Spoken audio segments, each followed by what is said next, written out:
বলা হয় পৃথিবীর সমুদ্রের প্রায় 80% সম্পর্কে আমরা এখনও জানি না। বিজ্ঞানীরা অনুমান করেন যে আমরা মাত্র 20% বা তারও কম সম্পর্কে বিস্তারিতভাবে জানতে পেরেছি। সমুদ্রের বিশালতা, তীব্র চাপ এবং অন্ধকার পরিবেশের কারণে এটি এখনও এক রহস্যময় জগৎ।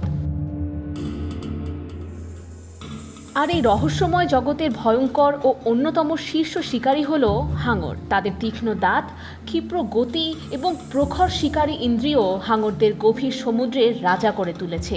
প্রায় 400 মিলিয়ন বছর ধরে টিকে থাকা এই প্রজাতির বিভিন্ন ধরন রয়েছে, যেমন গ্রেট হোয়াইট শার্ক, আবার কিছু কিছু ছোট ও নিরীহ যেমন ডোয়ার্ফ ল্যান্টেন শার্ক।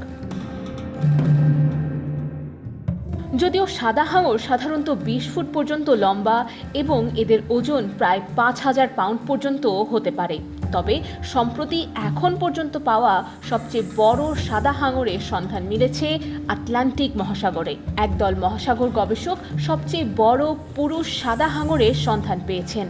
MSN নিউজ এক প্রতিবেদনে জানায়, বিশাল সাইজের এই হাঙরের নাম কন্টেন্ডার।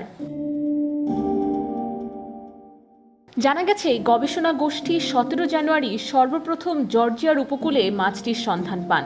তারপর থেকে দলটি আটলান্টিক মহাসাগরে মাছটির গতিবিধির ওপর নজর রেখেছে। চলতি সপ্তাহে কন্টেন্ডারকে ফ্লোরিডার পানিতে পাওয়া গেছে। কন্টেন্ডারের সাথে ঘনিষ্ঠভাবে দেখা করার পর গবেষকরা আবিষ্কার করেছেন যে হাঙরটি 13.8 ফুট লম্বা এবং আনুমানিক 1653 পাউন্ড ওজনের। এত ওজনের মাছটিকে সত্যিকারের সমুদ্র দৈত্য হিসেবে বর্ণনা করেছে গবেষকরা।